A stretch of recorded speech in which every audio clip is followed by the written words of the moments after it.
সার্চের প্রসিডিওরটা সিমিলার। আমরা এই প্রসিডিওর শুরু করলাম। প্রথমে কোথায় এই কিটা প্রথমে কোথায় করব সেটা দেখে নিলাম এই যে ইন্ডেক্সে। এখন যে ইন্ডেক্সে গিয়ে যদি দেখি আমাদের কে আছে তাহলে তো আমরা পেয়ে গেলাম, আমরা চেক করে দিলাম, আদারওয়াইজ আই বাড়ালাম। এভাবে আমরা কন্টিনিউ করতে থাকবো আনটিল টু কেসেস। একটা হলো কি যে হয় কি যে যদি নীল হয় তার মানে হচ্ছে যে ওখানে কিছু নাই, ওই এই কে কিটা যদি থাকতো তাহলে তো ওখানেই থাকতো, ওই জায়গা স্কিপ করে তো অন্য জায়গায় যাওয়ার কোনো কারণ নাই। তাহলে নীল পেলে আমরা চলে যাবো, অথবা আই করবে হয়ে গেলে আমরা ভালো মধ্যে আমরা সবই সার্চ করে ফেলছি, সো আমরা কোথাও পাই নাই। এই পর্যায়ে আমরা বলে দিলাম যে আমরা কোথাও পাই নাই রিটার্ন।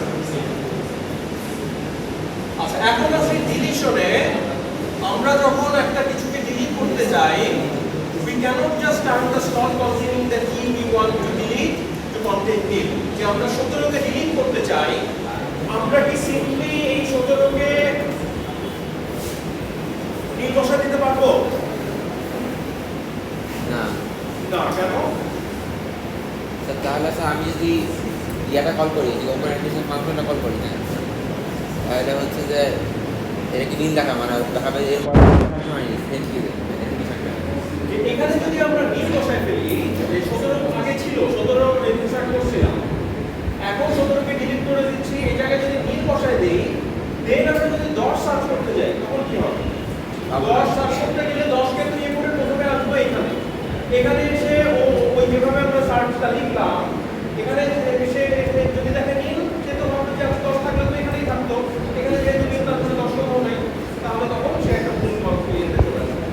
সো নীল আমরা বসাতে পারবো না। আমাদের যেটা টিপিক্যালি করা হয়, এখানে আরেকটা স্পেশাল ইউজ করা হয়, যে এখানে একটা কিছু ছিল তাকে আমরা ডিলিট করে দিচ্ছি, ঠিক আছে? তাহলে তখন 10 আমরা যখন সার্চ করছি, তখন এখানে যদি দেখেন যে হ্যাঁ ডিলিটেড লেখা, তার মানে হচ্ছে হ্যাঁ কিছু একটা ছিল যার কারণে 10টা হয়তো কোনো কোথাও বসানো লাগছে, সো ডিলিট থাকলে সে সার্চটা কন্টিনিউ করবে, এরকম। আর আদারওয়াইজ আমরা যদি নীল দিয়ে কাজটা করতে চাই, তাহলে তখন ওই নীল পেলেও আমার সার্চটা কন্টিনিউ করা লাগতো, এবং দেখো কি ইনএফিশিয়েন্ট, তাই না? যে হয়তো টেবিলের প্রায় কিছুই নাই, আমরা করছি নীল নীল নীল নীল নীল নীল নীল ঘুরে ঘুরে ঘুরে ঘুরে, তখন প্রায় কিছুই নাই, কিন্তু আমরা পুরো টেবিল সার্চ করতেছি। তো ওই কারণে যখন ডিলিট করা হয় তখন আসলে এটা নীলটা বসায়, স্পেশাল একটা বসানো হয় ডিলিটেড। দেখো সার্চ করার সময় আমরা যদি deleted pi, we keep on going, বা ইনসার্ট করার সময় আমরা যদি দেখি ডিলিটেড, তারপর আমরা বসাই দিই, ফ্রি বসাই দিই, তখন আমরা এখানে জাস্ট বসাই দিব। যেমন যদি 24 আমরা বসাতে চাই, তাহলে আমরা এখানে আসলাম, এখানে দেখলাম ডিলিটেড, তখন এখানে আমরা 24 বসাতে পারবো, ঠিক আছে? তাহলে insert should be deleted as though the slot were empty, so that can be used। আচ্ছা, আচ্ছা, এরপরে যদি আমরা আবার সার্চ করি যে 10 এ বললাম, এখানে আসলাম, এখানে দেখলাম 24 আছে, উই কিপ গোইং। এখন তাহলে ডিসঅ্যাডভান্টেজ একটা হচ্ছে যে search time is no longer dependent on alpha. কারণটা হচ্ছে যে আমরা বাঞ্চ অফ থিংস বসাইছিলাম, অনেক কিছু ডিলিট করে ফেলছি, ঠিক আছে? বাট তার মানে আমাদের লোড ফ্যাক্টর তো কমই, বা যেহেতু ডিলিটেড অনেক জায়গায় সার্চ করতে তো আমাদের ওই ডিলিটেডগুলোতে কন্টিনিউ করা হচ্ছে। তাহলে একটা ডিসঅ্যাডভান্টেজ হলো যে search is no longer dependent on alpha, or no longer dependent on alpha হইছে, ইট ডিপেন্ডস অন আলফা, এবং আমরা কয়টা আইটেম ডিলিট করছি, মানে it depends on additional things beyond alpha. তো এই কারণে যে যখন আর ডিলিটের ব্যাপার থাকে, তখন চেইনিং মোর কমন আমরা কম্পেয়ার করে। ইনফ্যাক্ট মানে আমার ধারণা যে আসলে chaining is more common period, ঠিক আছে? যে ডিলিটের ব্যাপার স্যাপার না থাকলেও চেইনিং বেশি ইউজ হয়। ওকে, তাহলে এখন আমরা একটু যে ওভারঅল টেকনিকটা তো আমরা উপরে বুঝলাম, এখন আমরা কিভাবে ওই কোড সিকোয়েন্স আমরা বের করতে পারি সেটা আমরা একটু দেখি। তাহলে একদম আইডিয়াল সিচুয়েশন যদি আমরা চিন্তা করি, that should be this uniform hashing, যেটা একটা generalisation of simple uniform hashing. Simple uniform hashing এর কিছু প্রতিটা কি এম স্লটের যে কোনো একটা ইকুয়াল প্রপার্টি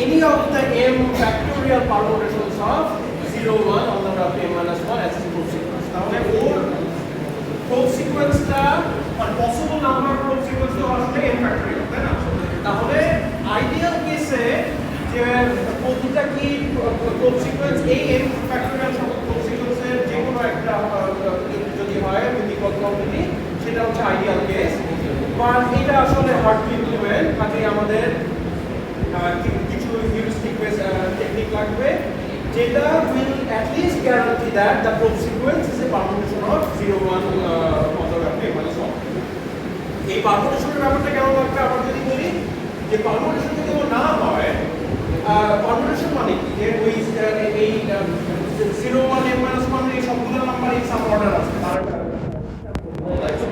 তো পারমুটেশন না হলে তাহলে আইদার কোনো নাম্বার দুবার আসবে তার মানে হলো একই টাকাতে দুবার ট্রাই করছি which is just a waste of time আর যদি সবগুলো নাম্বার ঘুরে ফিরে না আসে তাহলে তখন আমাদের কোনো জায়গা হয়তো খালি আছে কিন্তু আমরা ওই জায়গা কমই হচ্ছে তাহলে খালি থাকা সত্ত্বেও আমরা ওই জায়গায় বসাতে পারলাম তাহলে সেটা তো আসলে টেকনিকটি আমরা ব্যবহার করতে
আমরা যদি m এর পাওয়ার হিসেবে আমরা ইউজ করি m কে 2 এর পাওয়ার হিসেবে আমরা কোন ধরনের হ্যান্ডসফটওয়্যার ইউজ করি মাল্টিপ্লিকেটিভ। তাহলে m যদি আমাদের 2 এর পাওয়ার হয় তাহলে আমরা এই h2 কে যদি এমন ভাবে নিই যে সে always returns an odd number তাহলে এটা সলভ। আর m যদি আমাদের প্রাইম হয় যেটা আমরা ডিভিশনের ক্ষেত্রে করি তাহলে আমরা h2 কে যদি m এর চাইতে ছোট একের চাইতে বড় সংখ্যা হিসেবে মেনশন করি তাহলে ওটা এইটা পারমিশন জেনারেট হওয়াটা এনশিওর হয়ে যাবে। ডাবলশিকের যেটা যে সে যেটা m স্কয়ার সংখ্যক ডিফারেন্ট সিকোয়েন্স দিতে পারে আইডিয়ালে তো আমাদের m ফ্যাক্টোরিয়াল বলে ভালো হতো বাট সেইটা আসলে প্র্যাকটিক্যালি মুশকিল হয়ে যায় বা এটা কম্পেয়ার টু আদার্স